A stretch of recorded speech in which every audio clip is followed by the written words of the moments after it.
کہ تم سمجھتے ہو کہ تم بنی ہاشم کا ایک شخص قتل کر دو گے اور بنی ہاشم والے تمہیں چھوڑ دیں گے؟ تو اس پہ حضرت عمر کہتے ہیں کہ ہاں، ایک جان کے بدلے دوسری جان، میں پہلے اسے قتل کروں گا، پھر خود کو حوالے کر دوں گا بنی ہاشم کے۔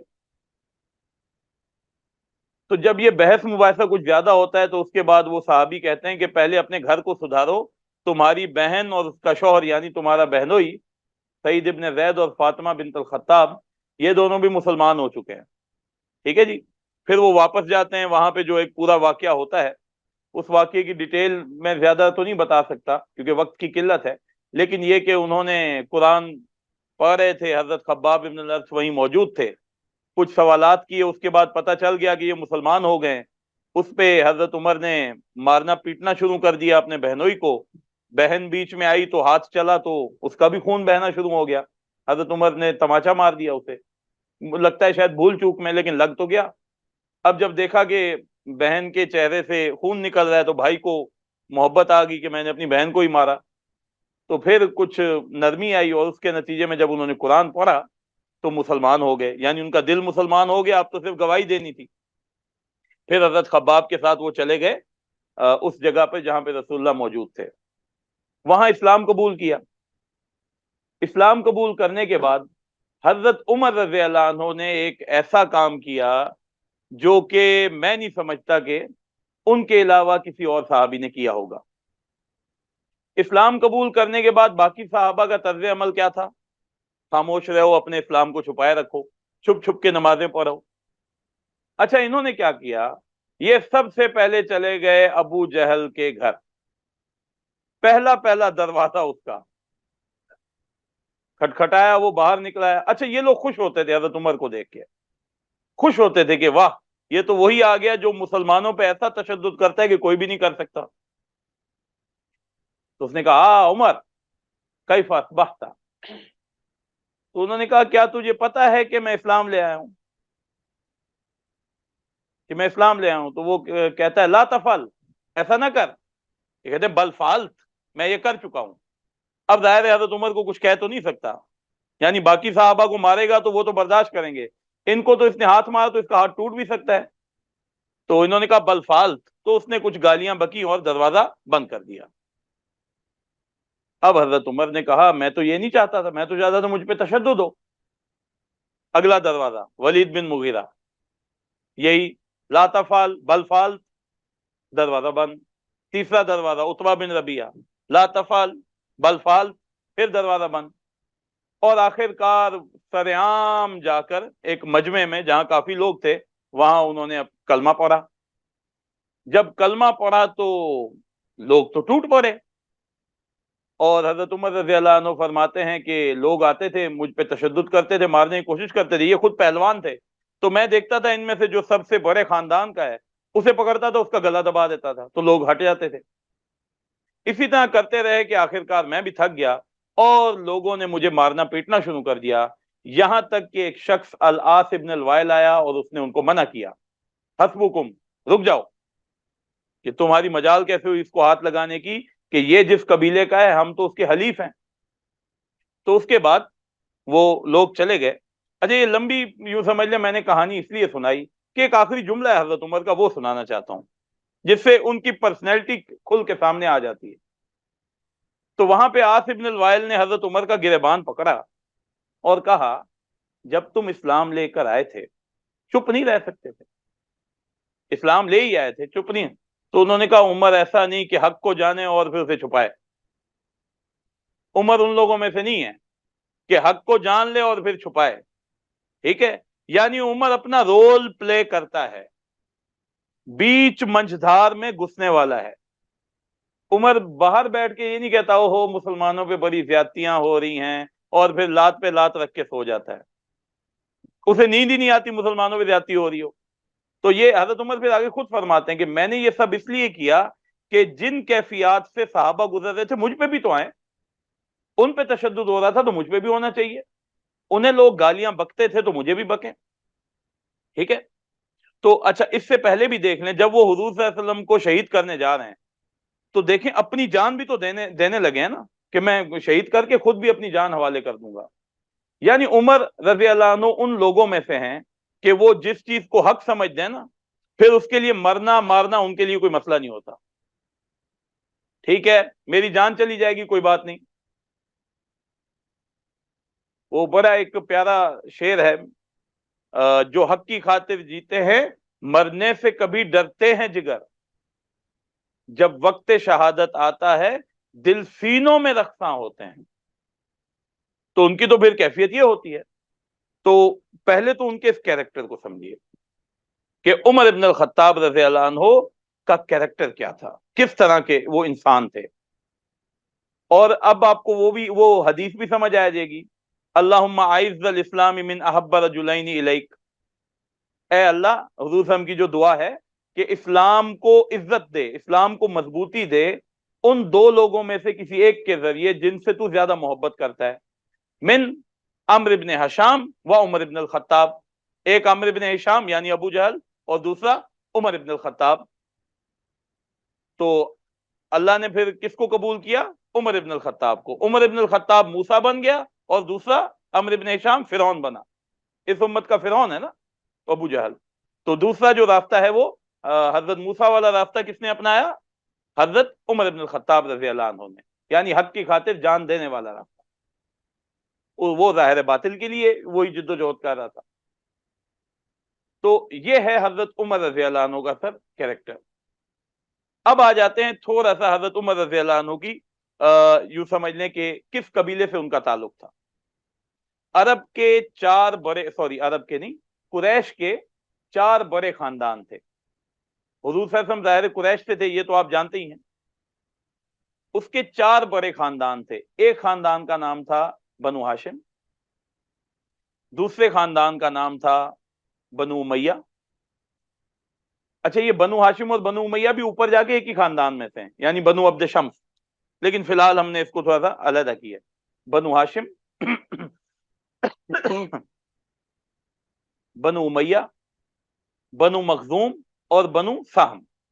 ٹھیک ہے، یہ وہ بڑے قبیلے تھے. یعنی یہ سمجھ لیں کہ ان کے خاندان بھی زیادہ بڑا تھا، امیر کبیر بھی تھے. اور اس دور میں کسی قبیلے کی بڑائی کیا ہوتی تھی؟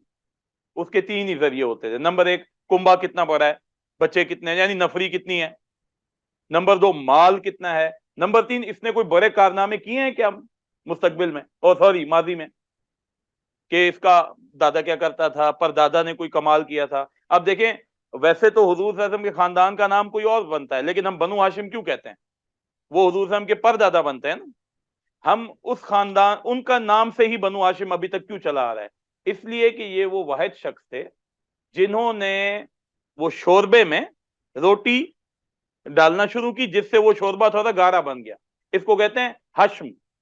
تو جو یہ کام کرتا ہے اس کو کہتے ہیں ہاشم. اصل ان کا نام ہے عمرو، اصل ان کا نام یعنی حضور صلی اللہ علیہ وسلم کے پر دادا کا نام ہے عمرو. لیکن ہاشم اس لیے کہتے ہیں کہ انہوں نے وہ روٹی ڈبونا شروع کر دی، اس میں وہ جو شوربہ تھا تو وہ تھوڑا خمیر کی طرح شیک بن گئی. تو وہ یوں سمجھ لیں اپ گریڈڈ کھانا بن گیا حاجیوں کے لیے. تو یہ چھوٹی بات نہیں، حاجیوں کو کھانا کھلائے اور وہ بھی اچھا. پہلے بھی اچھا ہی تھا، اس میں گوشت اور پانی ہوتا تھا، اب اس میں روٹی بھی ڈال دی تو تھوڑا سا یوں سمجھیں اچھا کھانا بن گیا، یعنی معتبر کھانا بن گیا. تو یہ 4 بڑے بڑے قبائل تھے. پھر بنو زہرہ بھی ہے، لیکن ان میں جو چھوٹے چھوٹے قبائل تھے وہ حضرت ابوبکر کا بنو تیم، جس کی کوئی حیثیت ہی نہیں تھی. پھر بنو عدی، ٹھیک ہے، اور وجہ وہی کہ نفری بھی چھوٹی، کوئی بڑا پیچھے سے کمال بھی نہیں کیا ہوا، اور مال و متاع بھی اتنا نہیں ہے. ٹھیک ہے، لیکن حضرت عمر رضی اللہ عنہ اپنے اسی کیریکٹر کی وجہ سے اور اپنے اسی فہم و فراست کی وجہ سے یہ قریش کے سفیر بن گئے تھے. یعنی پورے قریش کے جو سفیر تھے وہ کون تھے؟ حضرت عمر ابن الخطاب. اور ان کے بارے میں یعنی حیران کن بات ہے، اس دن میں پڑھ رہا تھا تو اس وقت ٹوٹل 3 لوگ ایسے تھے جو پڑھنا اور لکھنا بھی جانتے تھے. عرب میں پڑھنے لکھنے کا نہیں تھا نا رواج، وہاں تو بولنے سے. وہ عالم کون ہے وہاں؟ جس کی شاعری اچھی ہو وہ عالم ہے. ٹھیک ہے، اسی لیے دیکھیں یہ کچھ لوگ غلط فہمی میں اور اپنی بچپنے میں یا جہالت میں یہ کہتے ہیں کہ حضور صلی اللہ علیہ وسلم معاذ اللہ پڑھے لکھے نہیں تھے. یہی ہے، یہ انتہائی بے وقوفانہ بات ہے. ان سے بڑا عالم کوئی دنیا میں کسی نے کوئی جنا ہوگا؟ کوئی ماں ہے جس نے ایسا عالم جنا ہوگا؟ ٹھیک ہے، اب ہاں وہ تمہارے والا پڑھا لکھا یعنی لکھائی کر لینا، اخبار پڑھ لینا، وہ الگ چیز ہے، اس کا علم سے تو تعلق ہی نہیں ہے بھائی. علم تو یہ ہے کہ آپ کہہ کیا رہے ہیں، یعنی آپ کے منہ سے موتی نکل رہے ہیں یا بکواس نکل رہی ہے. تو رسول اللہ کا تو ایک ایک جملہ ہوتا تھا، اس کی تشریح میں لوگوں نے 3 3 کتابیں لکھی ہیں اتنی موٹی موٹی. ایک حدیث ہے نا جس پہ 4 اتنی موٹی کتابیں ہیں، انما الاعمال بالنیات وانما لامرئ ما نوى. ٹھیک ہے، پھر وہ حدیث جبرائیل ہے، اس پہ 12 کتابیں ہیں. ٹھیک ہے، تو وہ تو ان سے پڑھا تو کوئی عالم نہیں تھا، لیکن بہرحال وہاں کیونکہ رواج نہیں تھا. لیکن حضرت عمر ان لوگوں میں سے تھے جو پڑھنا لکھنا بھی جانتے تھے.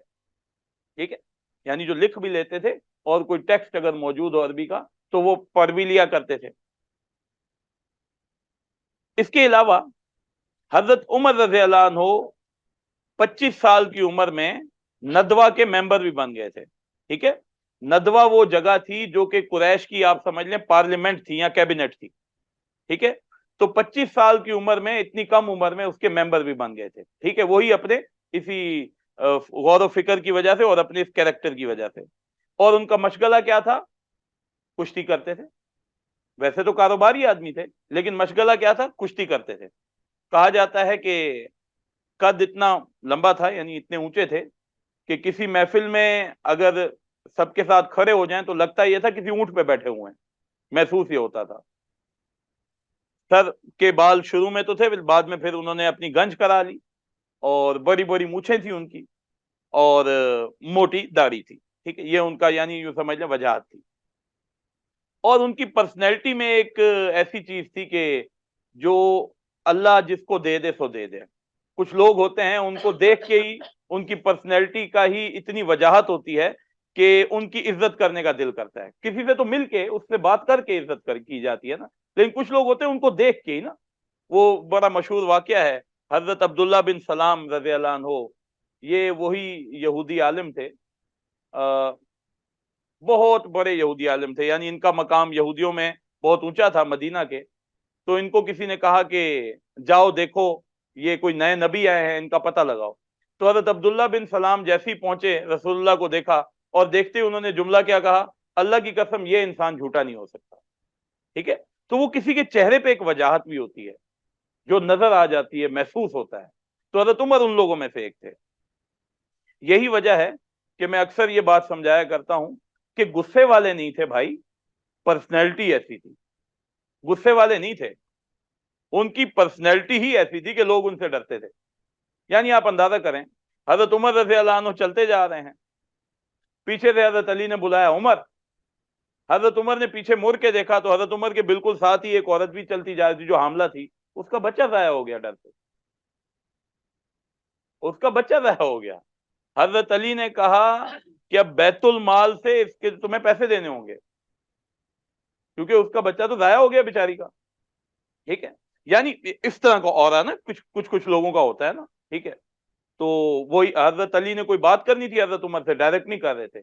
کہا عبد الرحمان ابن عوف کو لاؤ. حضرت عبد الرحمان ابن عوف کو کہا عمر سے یہ بات تو کہہ دو. یعنی وہ حضرت عمر کے کیونکہ جگری دوست تھے تو وہ کہہ دیتے تھے. تو ایک نا طریقہ، ایک لیول، ایسے لگتا تھا جیسے کوئی بڑی ہستی آ گئے. تو ایسا کسی کو اللہ نے دیا ہوتا ہے، ذالک فضل اللہ یؤتیہ من یشاء. تو ایک چیز ان کا یہ کیریکٹر، ان کی پرسنالٹی. تیسری چیز، ایک تو کیریکٹر، دوسری ان کی پرسنالٹی، اور نمبر 3 جو تیسری چیز جو کہ ان کے بیٹے سے روایت ہے، حضرت عبداللہ بن عمر جو کہ خود ایک بہت بڑے جلیل القدر صحابی ہیں، وہ فرماتے ہیں کہ میرے والد کی فراست بہت کم ہی غلط ہوتی تھی. میرے والد کی فراست بہت کم ہی غلط ہوتی تھی. اچھا، فراست کیا ہے؟ ایک تو کمبختی یہ ہوئی ہماری کہ ہم نے اپنے دین کے بہت سے علوم کو ضائع کر دیا، اور ہم نے فراست کو جوڑ دیا ہاتھ دیکھنے سے. حالانکہ فراست ہوتی تھی کسی کا چہرہ پڑھنا. کسی کا چہرہ دیکھا، صحیح ہے، اور اللہ تعالیٰ نے تمہیں کوئی نہ کوئی حیثیت دی ہے، اللہ تعالیٰ نے تمہیں کچھ تقویٰ دیا ہے، کچھ عقل دی ہے، تو اس سے تم نے اندازہ لگا دیا کہ ایسا شخص ہوگا. ٹھیک ہے، تو حضرت عمر رضی اللہ عنہ بیٹھے ہوئے تھے، تو ایک شخص آیا تو حضرت عمر نے دور سے دیکھا. کہا میرا خیال یہ ہے کہ یہ جو شخص ہے یہ اپنی قوم کا نجومی ہے، لیکن آج کل اس نے نجومیت چھوڑ دی ہے، ذرا اس کو بلاؤ، اس سے امتحان لیتے ہیں. تو حضرت خالد بن ولید ساتھ بیٹھے تھے. اچھا وہ کہتے کہ عمر, وہ ہنسنا شروع ہو گئے کہ عمر کیسی باتیں کر رہے ہو. حضرت عمر نے کہا پوچھ لو. تو یہ اسلام سے پہلے کی بات ہے. تو جب حضرت خالد بن ولید نے پوچھا, کہا کہاں کیا کرتے ہو, تو اس نے کہا تاجر ہوں. کہا نہیں وہ تو ابھی ہو نا, اس سے پہلے کیا کرتے تھے. کہا میں نجومی تھا. کہا اچھا کوئی نئی بات تو بتاؤ. کہا اچھا کچھ سوچتا ہوں. وہ بیٹھا, اس کے بعد کہا مجھے لگ رہا ہے کہ کچھ عرصے میں قریش میں کوئی نہ کوئی نبی آنا ہے. اور اس نے ویسے ہی کہہ دیا, اور اس کے 3 ماہ کے بعد حضور صلی اللہ علیہ وسلم نے اپنی نبوت کا اعلان کر دیا. ٹھیک ہے. تو حضرت عمر میں یہ فراست بہت تھی. پھر ایک شخص آیا, تو حضرت عمر نے کہا کہ کون ہو. اس نے شخص نے اپنا نام نہیں بتایا. اس نے کہا یمن سے آیا ہوں. کہا یہ تو میں بھی جانتا ہوں کہ یمن کا قبیلہ کون سا ہے. کہا یمن کا. کہا قبیلہ عامر. کہا اچھا قبیلہ عامر سے ہو, تو قبیلہ عامر میں کتنے لوگ ہیں. کہا 500-600 تو ہوں گے مرد, جو ان کے مرد ہیں. خواتین پھر نہ جانے کتنی ہوں. کہا کیا ان میں کوئی اویس بن عامر بھی ہے. کہا اویس بن عامر بھی ہے. کہا تم ہی ہو نا. کہا میں ہی ہوں. کہا اچھا آپ دعا کرو. یہ وہی اویس بن اویس کرنی ہے نا. ٹھیک ہے. کہا دعا کرو, کیونکہ رسول اللہ نے مجھے اور علی کو ساتھ بٹھا کے یہ کہا تھا کہ یمن سے جب قافلہ آئے گا تو اس میں ایک شخص ہوگا اویس بن عامر یعنی اویس کرنی, اور اے صحابہ کے گروہ تم نے بھی اس سے دعا کروانی ہے, تو ہمارے لیے مغفرت کی دعا کرو. ٹھیک ہے. تو اس قدر فراست کے چہرے کو پہچاننا اور اس طرح پہچاننا. تو ایک اور شخص آیا جی, اس شخص سے ملے. کہا یمن سے ہو. حضرت ابو بکر بھی موجود تھے. کہا ہاں یمن سے ہوں. کہا ٹھیک ہے, سنا ہے کہ یمن میں ایک جھوٹا نبی بھی آیا تھا, اسود الانسی. کہا بالکل آیا تھا, اللہ اسے غارت کرے. کہا اچھا. کہا سنا ہے کہ اسود الانسی نے ایک مسلمان تھا, اس کو آگ میں زندہ ڈال دیا. کہا بالکل ڈالا تھا. کہا پھر پتا چلا کہ وہ مسلمان آگ سے بچ کے آ گیا, جلا ہی نہیں. یعنی جیسے ابراہیم کو علیہ السلام کو آگ نے نہیں جلایا تھا, ایسے ہی اس مسلمان کے ساتھ بھی ہوا. کہا بالکل ہوا تھا. کہا وہ تم ہی تو اس نے کہا ہاں میں ہی ہوں. تو حضرت عمر کھڑے ہوئے, اس کا ماتھا چوما, اور پھر حضرت ابو بکر کو بلایا. کہا آؤ اس کا ماتھا چومو, اور الحمدللہ ہماری امت میں یعنی رسول اللہ کی امت میں ایک عام شخص ایسا ہے جس نے وہ معجزہ کر دکھایا ہے جو کسی نبی کے ساتھ پیش آیا. ٹھیک ہے. تو یہ فراست. حضور صاحب نے کیا فرمایا, اتقوا فراست المؤمن, مومن کی فراست سے ڈرو. کیوں؟ کیونکہ وہ اللہ کے نور سے دیکھتا ہے. ٹھیک ہے. ایک واقعہ آپ کو سناتا ہوں اپنا ذاتی. جو میں رات کو خواب دیکھتا تھا صبح سچ ہو جاتا تھا. ٹھیک ہے. تقریباً 15-20 دن ایسے ہی چلتا رہا. پھر میری کمبختی ہوئی, میں نے ایک گناہ کر لیا. وہ دن ہے, آج سے یہ 12 سال پرانی بات ہے. نہ خواب آتا ہے نہ سچ ہوتا ہے. آتا بھی ہے تو اتنا کچھ جھوٹا خواب ہوتا ہے, سمجھ نہیں آتی. یعنی جتنا انسان متقی ہوگا اتنی اس کی فراست صحیح ہوگی. ٹھیک ہے. یعنی فورسز ہے نا, اسے دیکھیں, ایک فورس تو وہ ہے جو نیچرل فورس ہے. پانی ہے جی, H2O ہے, آپ نے اس کی کیمیکل کمپوزیشن چیک کر لی. ٹھیک ہے. اچھا کچھ فورسز ایسی ہیں جو ہمیں نظر نہیں آتی بھائی. ٹھیک ہے. کچھ ایسی انرجیز ہیں جو ہمیں نظر نہیں آتی. تو اللہ تعالیٰ مومن کو بہت سی فراست کی باتیں دیتا ہے. مومن اسے گنواہ کیسے دیتا ہے؟ گناہ کر کے, بد نظری کر کے, بے حیائی کر کے, زبان کا غلط استعمال کر کے. پھر وہ نہیں رہتی. ہمارے بزرگ ہیں, ہم آج کل ہمیں ان کے واقعات جھوٹے کیوں لگتے ہیں؟ اس لیے لگتے ہیں کہ ہمارے ساتھ کبھی ہوا ہی نہیں, کبھی ہوا ہی نہیں نا ہمارے ساتھ. اچھا ہمارے ساتھ ہو بھی نہیں سکتے بھائی. ان بزرگوں کے بارے میں تو سنا تھا تہجد سے ان کی زندگی شروع ہوتی تھی, اور رات کو قرآن پڑھتے پڑھتے سو جاتے تھے. حیا ان میں رچا بسا ہوا تھا, حلال کا نوالا کھاتے تھے, اور کوئی حرام کا کھاتا بھی تھا تو اسے روکتے تھے. ٹھیک ہے. اب جن بزرگوں کی یہ کیفیات ہوں تو ان کی کچھ نہ کچھ تو ایسی باتیں صحیح ہو ہی جائیں گی نا کہ وہ جو اندازے لگائیں گے. ہمارا کوئی بھی نہیں ہوتا, کیونکہ تقویٰ للہیت نام کی شے تو نہیں ہے. ٹھیک ہے. تو تیسری چیز حضرت عمر کی فراست کی تھی. اچھا چوتھی میں چاہتا ہوں آپ کو ایک میں حدیث سنا دوں, پھر انشاءاللہ کچھ واقعات دیکھ لیں گے. حضور صلی اللہ علیہ وسلم نے فرمایا کہ پچھلی امتوں میں بھی محدث ہوتے تھے. پچھلی امتوں میں بھی محدث نہیں, محدث نہیں، محدث دال پہ زبر ہے، ٹھیک ہے، وہاں زیر نہیں لگانی. پچھلی امتوں میں بھی محدث ہوتے تھے، اور میری امت میں صرف ایک ہی محدث ہے جس کا نام ہے عمر ابن الخطاب. ٹھیک ہے. اچھا، محدث تو وہ ہوتا ہے جو حدیث کے علوم جانتا ہو اور جو حدیث کا راوی ہو. حضور صلی اللہ علیہ وسلم کی جو احادیث ہیں اس کے جو علوم جانتا ہو اور آگے پہنچا ہے، اس کو کیا کہتے ہیں؟ محدث. اچھا، محدث کیا ہوتا ہے؟ تو ابن حجر رحمہ اللہ کیا فرماتے ہیں؟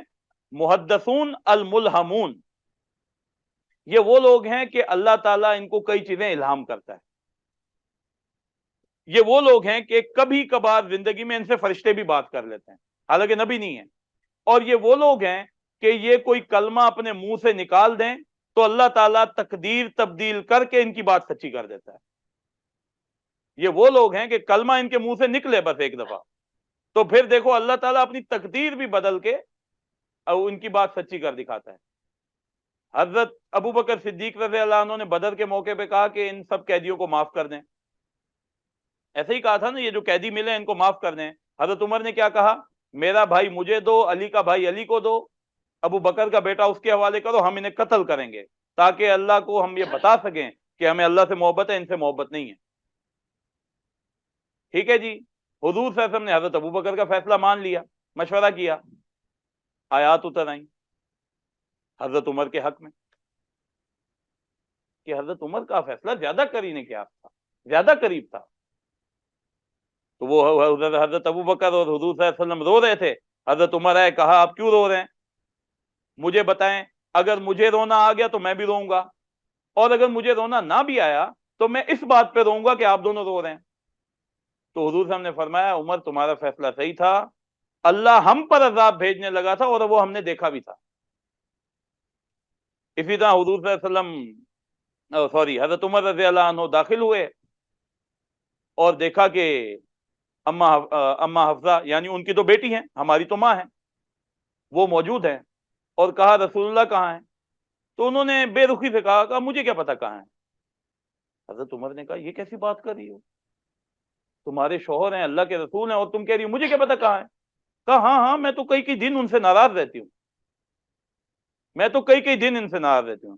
حضرت عمر سمجھ گئے، کہا دیکھو اگر عائشہ کر سکتی ہے تو اس کا مطلب یہ نہیں کہ تم بھی کر لو. وہ جوان ہے، تم سے خوبصورت ہے، اور ابو بکر کی بیٹی ہے. نہ تم جوان ہو، تم پہلے سے شادی شدہ بھی ہو، خوبصورت بھی نہیں ہو، اور تم ایک عام آدمی عمر کی بیٹی ہو. ٹھیک ہے. اور مجھے شک ہے کہ حضور صلی اللہ علیہ وسلم کہیں تم دونوں کو طلاق ہی نہ دے دیں. آیات نازل ہو گئی سورہ تحریم کی. مطلب حضرت عمر کوئی بات کرتے ہیں، سوچتے ہیں، اور اللہ تعالیٰ ان کو یوں سمجھ لے ری انفورس کر دیتے ہیں اپنی آیات نازل کر کے. محدث جس کے زبان سے سچ ہی نکلے، حق ہی نکلے، جو بات ایسی کر رہا ہو کہ وہ حتمی بات ہو، شدنی بات ہو. ایک آخری واقعہ، حضرت عمر رضی اللہ عنہ لیٹے ہوئے ہیں، اور ظاہر گرمی بہت ہے، اور عرب میں دن کے وقت لوگ کیلولا کیا کرتے تھے، تو انہوں نے اپنی قمیض اتار دی. ظاہر مرد تو اتار ہی دیتا ہے قمیض. تو اب کیا ہوا کہ رسول اللہ نے کسی ایک چھوٹے بچے کو کہا کہ جاؤ عمر کو بلا کے لے آؤ. دروازے تو ہوتے نہیں تھے، وہ چھوٹی سی پردیاں لگی ہوتی تھی. بچے کو پتا تھا یہ عمر کا گھر ہے، داخل ہوا، حضرت عمر کو بلا لیا. اچھا، اب حضرت عمر نے قمیض تو نہیں پہنی ہوئی تھی، تو انہیں تھوڑا سا عجیب لگا کہ میں اس وقت ہوں، میں نے اپنی قمیض اتاری ہوئی ہے، اور ویسے بھی یہاں میں بیٹھوں قمیض اتار دوں تو مجھے عجیب ہی لگے گا. ٹھیک ہے، حالانکہ ایسا نہیں ہے کہ میری سطر ظاہر ہو جائے گی، لیکن قمیض اتارنا صحیح تو نہیں لگتا نا، بنیان میں آگے کوئی بیٹھ جائے عجیب لگتا ہے. تو انہوں نے کہا یا اللہ کچھ ایسا ہو جائے نا کہ یہ جو دوپہر کے اور رات کے اوقات ہے نا، اس ٹائم پہ نا کوئی وحی نازل ہو ہی جائے کہ یہ ہماری قمیضیں اتری ہوتی ہیں. وہی نازل ہوگی سورہ نور میں کہ اس ٹائم نہ جایا کرو جس وقت انہوں نے اپنے کپڑے اتارے ہوتے ہیں، یعنی اپنی قمیضیں اتاری ہوتی ہیں. تو اب یہ پوری چیزیں جوڑ لیں، ان پوری چیزوں کو جوڑ لیں. وہ ایکسپیرینس جو انہوں نے بطور سفیر مکہ میں گزارا تھا اس کو بھی جوڑ لیں. سونا تو ہے ہی ہیں، ایک تو ان کی شخصیت سونا ہے، اس گولڈ میں پھر اور ہیرے جواہرات بھی لگتے رہیں. محدث بھی ہیں امت کے، کھڑے ہو جاتے ہیں، ڈٹ جاتے ہیں، حق کی خاطر جان دینے کے لیے تیار ہوتے ہیں. ٹھیک ہے، ٹال ویل بلٹ ہے. ٹھیک ہے، اور ساتھ ساتھ ایکسپیرینس ہے پالیٹکس کا. ٹھیک ہے، اور اس میں جب تقوی آ گیا تو اب ایسا بندہ جب حکومت میں آئے گا تو وہ ساری برکات نظر آئیں گی. وہ ساری برکات پھر نظر آتی ہیں کہ نہیں آتی؟ عمر کے دور میں تو یوں ہوتا تھا، عمر کے دور میں تو یوں ہوتا تھا، ان کے دور میں تو یوں ہوتا تھا. آج تک مثال دے رہے ہیں، کیوں دے رہے ہیں؟ وہ ساری اب وہ جڑی ہیں نا ساری، اسکلفل، کمپیٹنٹ اور اسلام کی آنےسٹی دونوں مل گئے. ٹھیک ہے. تو بڑا پیارا قول ہے حضرت عبداللہ بن مسعود رضی اللہ عنہ کا. انہوں نے کہا 3 لوگوں کی نظر کی داد دینی پڑے گی. 3 لوگوں کی نظر کی داد ہے کہ ان کی نظر ایسی تھی کہ وہ انہوں نے جو بات کہی وہ 100% صحیح ثابت ہوئی. کہا نمبر 1 اس عورت کی جس نے حضرت موسیٰ علیہ السلام کو اپنے باپ کے پاس کہا کہ مزدوری، اے ابا جان اس کو مزدوری پہ رکھ دے، کہ اے ابا جان ان من استاجر ہو، کہ اس کو آپ اس مستاجری پہ رکھ لیں، کیونکہ بہترین مستاجری کیا ہے؟ رجل قوی امین، وہ بندہ جو اپنی فیلڈ میں مضبوط ہو، یعنی کمپیٹنٹ ہو اور امانت دار ہو، آنےسٹ ہو، ڈس آنےسٹی نہ ہو اس میں. تو ایک تو اس عورت کی نظر کی داد دینی پڑے گی کہ وہ جان گئی کہ یہ کتنے اعلیٰ ظرف انسان ہیں موسیٰ علیہ السلام. پھر اس شخص کی نظر کی داد دینی پڑے گی جس نے دیکھا حضرت یوسف علیہ السلام کو اور اس نے اسے خرید لیا، اور آ کے بیوی کو اس نے کیا کہا کہ دیکھو اکرمی مسواہ، اس کے ساتھ ذرا اچھے انداز سے رہنا، غلاموں والا اس کے ساتھ طور طریقہ نہ رکھنا، یہ کوئی عام بچہ میں نہیں لایا. امید ہے کہ ہمارا رب ہمیں اس کے ذریعے سے فائدہ دے گا، یا ہو سکتا ہے ہم اسے اپنا بیٹا ہی بنا لیں. یعنی اس میں وہ غلاموں والے گر نہیں ہیں، یہ تو سرداروں کا بیٹا لگ رہا ہے اور لگ بھی سردار رہا ہے.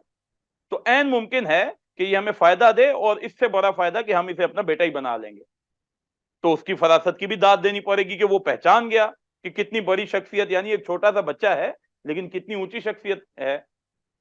اور تیسری ابو بکر کی رضی اللہ عنہ، جب اس نے عمر کو اپنے بعد خلیفہ چنا.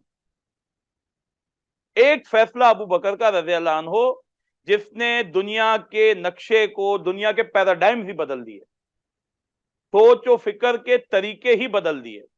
ایک فیصلہ عمر ابن الخطاب کو چننے کا. تو کیا طریقہ ہوا؟ حضرت ابو بکر صدیق رضی اللہ عنہ کی طبیعت اتنی خراب ہو چکی تھی کہ وہ اس قابل نہیں تھے کہ اب حکومتی امور چلا سکیں. بستر پہ ہیں، ٹھیک ہے، اور انہیں احساس ہو گیا، اور وہ انہوں نے حضرت عائشہ کو بتایا بھی کہ لگتا ہے یہ بخار موت کا ہی ہے، جو مجھے ابھی بخار ہوا ہے محسوس یہ ہو رہا ہے کہ اس کے بعد مجھے موت ہی ہوگی. اس پہ انہوں نے بلایا کچھ صحابہ کو اور ان سے کہا کہ دیکھو آپس میں سے خلیفہ چن لو. اچھا میں چاہتا ہوں کہ ان صحابہ کے نام آپ کے ذہنوں میں رہیں، ٹھیک ہے؟ اسید بن خضیر،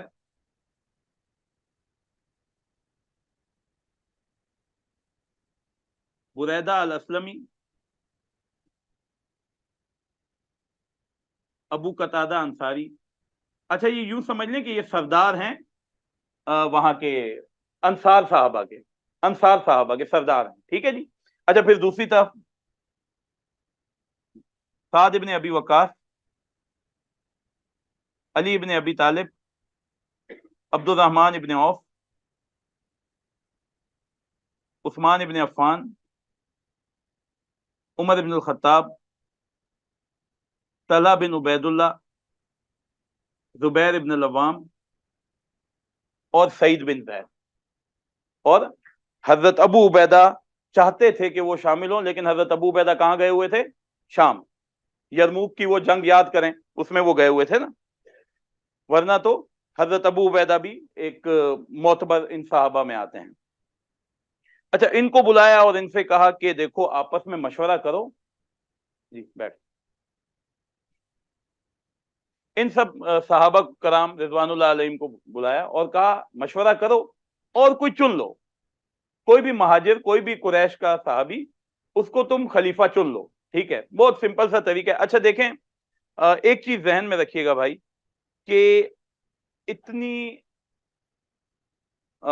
کمپلیکیٹڈ پالیٹکس نہیں تھی اس دور کی، ٹھیک ہے؟ صحیح ہے. اس دور میں کیا ہے، سمپل ہے، آپس میں چن لیں گے، ہم اعلان کر دیں گے، لوگ مان جائیں گے. زیادہ تر لوگ صحابی ہیں، وہ ہمارے کیریکٹر سے اچھی طرح ہمیں جانتے ہیں، بڑے بڑے جو قبائل کے سردار ہیں وہ بھی موجود ہیں، ٹھیک ہے؟ تو مسئلہ حل ہو جائے گا. اس میں زیادہ جسے کہتے ہیں لمبی چوڑی بحثوں میں نہ جانا, ایک کسی کو چن لینا. انہوں نے ان پہ یہ ذمہ داری ڈال دی اور یہ لوگ باہر نکلے. حضرت عمر نے کہا جس پہ دل آئے چن لینا, میں اس پہ بیعت کر لوں گا. چلے گئے. حضرت علی نے کہا ہاں بھائی جس پہ بھی دل آئے چن لینا, میں بھی بیعت کر لوں گا. اس سے محسوس یہ ہو رہا ہے کہ صحابہ کا اجماع تھا کہ کوئی بھی ہو, یعنی ان میں سے کوئی بھی ہو نا, ہمیں کوئی مسئلہ نہیں ہے. ٹھیک ہے, سعد ابن ابی وقاص آ جائیں, عمر رضی اللہ عنہ, طلحہ آ جائیں, زبیر آ جائیں, کوئی مسئلہ نہیں. ٹھیک, ورنہ تو وہ کہتے نا کہ ٹھیک ہے بھائی میں بھی شامل ہوں گا. نہیں, یہ نہیں کہہ رہے. وہ کہہ رہے ہیں بس ٹھیک ہے یہ 7-8 لوگ ہیں, ہاں ان کے چہرے دیکھیں, یہ رسول اللہ جب جا رہے تھے ان کے ساتھ خوش تھے, تو ہم بھی ان کے ساتھ خوش ہیں, جس کا دل ہے اس کو چن لو. اچھا, اس سے ایک اور بات بھی نکلتی ہے کہ اگر کوئی ایسا ویسا آ بھی گیا تو جائے گا کدھر؟ جائے گا کدھر؟ ہم بیٹھے نہیں ہیں. ٹھیک ہے, یعنی آج کل کے وہی ہے نا کہ جی ہماری کیبنٹ میں جو ہمارے آقا کہہ دیں ہم نے اس پہ سمینا واتانا کہنا ہے. وہ کیفیت نہیں تھی کہ کسی نے اگر یہاں وہاں جانے کی کوشش کی تو ہم اسے خود ہی سیدھا کر لیں گے. تو کسی کو بھی چن لو, کوئی مسئلہ نہیں ہے. الٹیمیٹلی یہ سب آئے اور 3 دن کے بعد حضرت ابوبکر کو کہا آپ ہی چن لیں, ہم سے نہیں ہو رہا, ہمیں نہیں سمجھ آ رہی. حضرت ابوبکر نے فردن مشورے کیے, اور مشورے میں یعنی میں شروع میں ہی ان کے ذہن میں حضرت عمر ہی تھے, تو انہوں نے مشورہ کیا حضرت علی کے ساتھ. حضرت علی نے وہ مشہور حدیث سنا دی, وہ حضرت علی سے ہی مروی ہے نا. اچھا, اس حدیث کا ہی بڑا پیارا واقعہ ہے کہ خواتین کے لیے حضور صاحب نے ایک وقت طے کر لیا کہ جمعرات والے دن عصر کی نماز کے بعد تمہارے جو سوالات ہیں ان کے میں جواب دوں گا باقاعدہ پردے میں. اچھا, اب خواتین کا نا ایک اپنا ہی ایٹیٹیوڈ ہوتا ہے, یعنی یہاں اگر میں ان کو درس دے رہا ہوتا نا تو کوئی آپس میں کان میں بول رہی ہوتی معذرت کے ساتھ, کوئی تھوڑی دیر کے بعد وہ میرا جسم میری مرضی والی میرے خلاف نہ ہو جائیں. ٹھیک ہے, لیکن ان کا ایک اپنا طریقہ ہوتا ہے, یعنی وہ بیٹھ کے فون بھی دیکھ رہی ہوں گی, باتیں بھی چلتی رہیں گی. اچھا, وہ بھی تو اس دور کی خواتین ہی تھی, ان کی آوازیں اونچی ہو رہی ہیں, رسول اللہ بول رہے ہیں, ان کی آوازیں اونچی ہو رہی ہیں, اور حضرت عمر داخل ہوئے ہیں تو ساری بھاگ گئی. تو حضور سے ہنسنے شروع ہو گئے. رسول اللہ نے فرمایا, حضرت عمر نے پوچھا یا رسول اللہ مسکرا رہے ہیں؟ کہا تھوڑی دیر پہلے یہ خواتین مجھ سے اونچی اونچی آواز میں باتیں کر رہی تھی, تم آئے اور بھاگ گئی ہیں. کہا او اللہ کی دشمنوں, تم رسول سے ڈرنے کے بجائے مجھ سے ڈرتی ہو. کہا ہاں عمر, تو بہت ہی تند خو آدمی ہے, تو بہت ہی سخت آدمی ہے, اور رسول اللہ تو نرم مزاج آدمی ہے.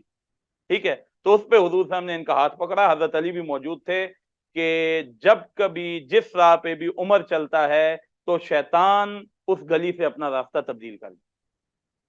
یہ بڑی مشہور حدیث, حضرت علی اس کے راوی ہیں بخاری کی. انہوں نے یہ سنائی. حضرت عبد الرحمن ابن عوف نے کیا کہا کہ اب یہ حضرت عبد الرحمن ابن عوف ان کے وہ جو جگری دوست نہیں ہوتے, وہ جو خلیل, پچھلی دفعہ بات ہوئی تھی, خلیل تھے ان کے. تو انہوں نے حضرت ابوبکر سے کہا کہ بس آپ تو سب ہی جانتے ہیں, لیکن اتنا بتا دوں کہ عمر کا اندر اس کے باہر سے زیادہ اچھا ہے. عمر کا جو اندر ہے وہ اس کے باہر سے زیادہ اچھا ہے. مختلف لوگوں نے یہ بات کہی سوائے حضرت طلحہ کے. حضرت طلحہ ہے, اچھا ایسا بندہ لگانا ہے, یعنی اب بات پھیل گئی نا کہ عمر کو لگانا ہے, ایسا بندہ لگانا ہے, اللہ کو کیا جواب دو گے کہ ایسا سخت آدمی میں چھوڑ کے آگے ہوں ان پہ؟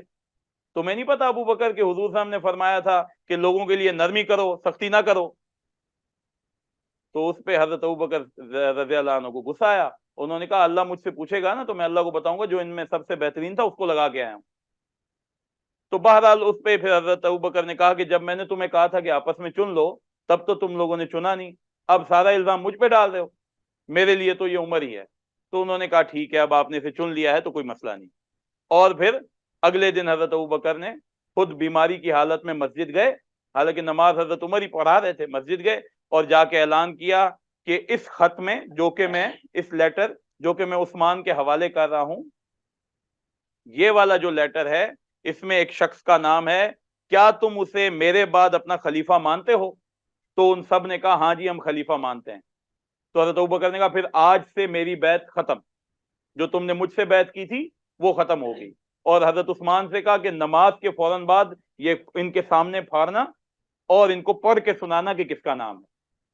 ٹھیک ہے, تو حضرت ابوبکر تو گھر چلے گئے, تو اور نماز کے فوراً بعد حضرت عثمان نے حضرت عمر ابن الخطاب کا نام پڑھ کے سنا دیا اور آوازیں اونچی ہونا شروع ہو گئیں. اوہو اب کیا ہوگا, اب تو سختیاں ہوں گی, اب تو یہ ہوگا, اب تو وہ ہوگا. ٹھیک ہے, تو ہم تھوڑا سا آپ ظاہر ہے اگلے ہفتے یہ دیکھیں گے کہ سختی کی تھی حضرت عمر نے اپنے اوپر کی تھی سختی, اور اپنے خاندان پر کی تھی. لیکن عام آدمیوں کے بارے میں آپ دیکھیں گے کہ حضرت عمر رضی اللہ عنہ کیسے ہیں. وہ ایک واقعہ آتا ہے کہ حضرت عمر رضی اللہ عنہ بیٹھے ہیں, حضرت عبد الرحمن ابن عوف آئے ہیں اور بات چیت کر رہے ہیں, تو حضرت عمر رضی اللہ عنہ رونا شروع کر دیتے ہیں. تو حضرت عبد الرحمن کہتے ہیں کیوں رو رہے ہیں؟ کہا رو اس لیے رہا ہوں کہ جب ان پہ نرمی کرتا ہوں تو خیال آتا ہے کہیں یہ سرکشی نہ ہو جائیں نرمی کی وجہ سے. ان پہ جب سختی کرتا ہوں تو خیال آتا ہے کہ اللہ تعالیٰ مجھ سے پوچھے گا اتنی امت پہ سختی کیوں کی تھی, تو میں تو پریشان ہوں, مجھ سے تو حکومت نہیں چل رہی. یعنی ایسا دل رکھتے تھے نا, امت کے لیے اتنا درد رکھتے تھے. اور وہ کھڑے ہوئے تہجد کی نماز میں, تو تھوڑی دیر کے بعد جلدی نماز ختم کی سلام پھیر دیا. تو حضرت عاتکہ رضی اللہ عنہا جو کہ ان کی زوجہ تھی, انہوں نے کہا یہ اتنا جلدی جلدی نماز کیوں پڑھی؟ کہا میں بستر پہ لیٹا ہوا تھا تو مجھے خیال آیا کہ عمر تو کیسا انسان ہے, اپنے رب کی عبادت نہیں کرتا اور سارا دن تو بستر پہ لیٹا ہوا ہے ساری رات. تو میں کھڑا ہوا, میں نے کہا اپنے رب کی عبادت کروں. وہاں کھڑا ہوا تو مجھے حکومت کے معاملات یاد آ گئے. اچھا وہ فلاں غریب کا کیا ہوگا, فلاں کے گھر روٹی نہیں ہے, اس کے گھر یہ نہیں ہے, اس کے گھر یہ نہیں ہے. تو میری تو مجھ سے نماز ہی نہیں پڑھی گئی, اب میں جاؤں تو میں کہاں جاؤں؟ ٹھیک ہے, اب ایسا کیریکٹر جو نمازوں میں, ہمیں تو نماز میں یہ یاد آ رہا ہوتا ہے نا وہ فلاں جگہ اتنے پیسے پھنسے ہوئے ہیں, فلاں میں یہ نوکری کرنی ہے, یہ کمانا ہے, وہ کرنا ہے. ان کو یہ خیال آ رہا ہے کہ امت کا کیا ہوگا, یعنی میں نے ان کو مینج کیسے کرنا ہے, میں نے اس کو کیسے کھلانا پلانا ہے. یہ اسی طرح کے لوگ ہی کہہ سکتے ہیں. آج تو دیکھیں لوگ مر جاتے ہیں, پورے لوگ مر جاتے ہیں, پورا گروہ مار دیا جاتا ہے, ظلم کی انتہا ہو جاتی ہے. وہ کہہ رہے ہیں کہ دریائے دجلہ و فرات کے نزدیک اگر کوئی کتا بھی مر گیا تو اللہ تعالیٰ عمر کا گریبان پکڑے گا. ٹھیک ہے, تو یہ ایٹیٹیوڈ. اب آ جائیں تھوڑا سا حکومتی اسٹرکچر پہ, یہ بڑا اہم ہے اس کو سمجھنے کے حوالے سے کہ حکومتی جو اسٹرکچر تھا حضرت ابو بکر کا وہ تھوڑا سا لوز تھا. ٹھیک ہے, حضرت ابو بکر کا جو حکومتی اسٹرکچر ہے رضی اللہ عنہ وہ تھوڑا سا لوز ہے. لوز ان اے سینس کہ وہ اپنے عمراء کو اور گورنرز کو بہت زیادہ اتھارٹی دیتے تھے. ٹھیک ہے, یعنی ایک ایسی حکومت تھی, اس نوعیت کی حکومت تھی جیسی آپ کو نظر آتی ہے, اب اس پہ پریشان نہ ہوئیے گا, امریکن اسٹرکچر میں اس نوعیت کی تھی, ہو بہو ایسی نہیں تھی. کنفیڈریشن کا ایک کانسیپٹ ہے نا وہاں پہ, صحیح ہے, ایک ریاست ہے, اس کے جو گورنرز ہیں وہ وہاں پہ تقریباً سپریم اتھارٹی ہی انجوائے کرتے ہیں, سوائے چند چیزوں کے. چند چیزیں ہیں وہ جو کیپٹل سے آتی ہیں, وگرنہ اکثر چیزیں ان کی اپنی لوکل ہوتی ہیں, یا یعنی ان کے, اور یہاں تک کہ ٹیکسس کے تو قوانین بھی اپنے ہیں نا, ٹیکسس جو لا ہے اس کے قوانین بھی اپنے ہیں. ٹھیک ہے, ہاں اوور آل معیشت کا پہیا یا وہ ڈیفنس کا پہیا یہ وہاں سے چلتے ہیں. پولیس ڈپارٹمنٹ ان کے ڈریس بھی سب کے الگ الگ ہے. ٹھیک ہے, تو تھوڑی سی حکومت کے معاملات لوز تھے. اچھا اب یہاں یہ بھی نہ سمجھیے گا کہ بالکل ہی لوز تھے, حضرت ابوبکر نے چھوڑ دیا تھا, ہاں بھی جو دل میں ہے کرتے رہو, ایسا بھی کچھ نہیں ہو رہا تھا. ٹھیک ہے, نمبر 2 دوسری چیز, حضرت ابو بکر کو وقت ہی نہیں ملا کہ حکومت کی شیرازہ بندی کر سکیں. ایک جنگ ختم, دوسری شروع, دوسری ختم, تیسری شروع, تیسری ختم, چوتھی شروع. ٹھیک ہے, 2.25 سال کے عرصے میں کیا کیا کریں گے. ٹھیک ہے, تو اتنا کچھ کر ہی نہیں پائے. یعنی آپ نہیں دیکھیں گے کہ حضرت ابو بکر کے دور میں کوئی انہوں نے جج اپوائنٹ کیا ہوں, آپ کو نظر نہیں آئے گا, آپ کہیں گے کوئی جج نظر نہیں آ رہا. اچھا وہ جج اپوائنٹ کریں یا یہ کام کریں, نہیں کر سکتے. ٹھیک ہے, آپ یہ نہیں دیکھیں گے کہ انہوں نے کوئی پولیس آفیسر اپوائنٹ کیا ہوں, کوئی باقاعدہ فوج تیار کی ہو, نہیں, ایسا کچھ نہیں ہوا. اس کی ریزن یہ ہے کہ وہ پہلے سے ہی پری آکوپائڈ ہیں کاموں میں اتنے کہ اب نیا کام, وہ بڑا گندا سا جملہ ہے کہ نیا کٹا نہیں کھول سکتے. ٹھیک ہے, پرانے معاملات ہی اتنے ہیں. ٹھیک ہے, تو حکومتی اسٹرکچر اس طرح سے بن نہیں سکا. پھر دوسری چیز, حضرت ابو بکر یا اسلامی ریاست اس دور میں لوگوں کو وظیفہ دیتی تھی. ٹھیک ہے جی, اب مثال یہاں جتنے ہی بیٹھے ہیں ہم سب کو وظیفہ ملے, کچھ کریں یا نہ کریں, جو جاب کر رہا ہے اس کو بھی وظیفہ ملتا تھا, جو نہیں کر رہا اس کو بھی ملتا تھا. ٹھیک ہے, تو حضرت ابو بکر کی سیدھی سیدھی پالیسی تھی، ہاں بھائی فلاں تمہارا نام کیا ہے، فلاں نام ہے، مسلمان ہو، ہاں ٹھیک ہے یہ لو وظیفہ، ان کی سیدھی سیدھی پالیسی تھی۔ اچھا وہ یہ نہیں کہتے تھے کہ یہ تو اسلام میں 10 سال پہلے آیا تھا اور یہ اسلام میں 5 سال پہلے آیا ہے، تو 10 سال والے کو زیادہ دے دوں، 5 سال والے کو کم دے دوں، ان کی یہ پالیسی نہیں تھی، ٹھیک ہے۔ حضرت عمر رضی اللہ عنہ کی پالیسی کچھ اور تھی۔ نمبر ایک، وہ کہتے تھے جو اسلام میں جتنا پہلے آیا اس نے اتنی قربانی دی ہے، ٹھیک ہے، جو اسلام میں جتنا پہلے اس نے اتنی قربانی دی ہے، تو مانیٹری فائدہ اس کو زیادہ دیں گے۔ یہ تو ایک مانیٹری فائدے کی بات ہے، اس کے علاوہ بھی نا آپ دیکھیں گے کہ حضرت عمر رضی اللہ عنہ جو صحابی جس نے جتنا جلدی اسلام قبول کیا اس کو اتنی عزت دیا کرتے تھے، کیونکہ اس نے قربانیاں زیادہ دی ہیں، اور جس نے جتنا بعد میں دیا یہ نہیں کہ اس کو عزت ہی نہیں دیتے تھے، لیکن اس کی نسبت کم۔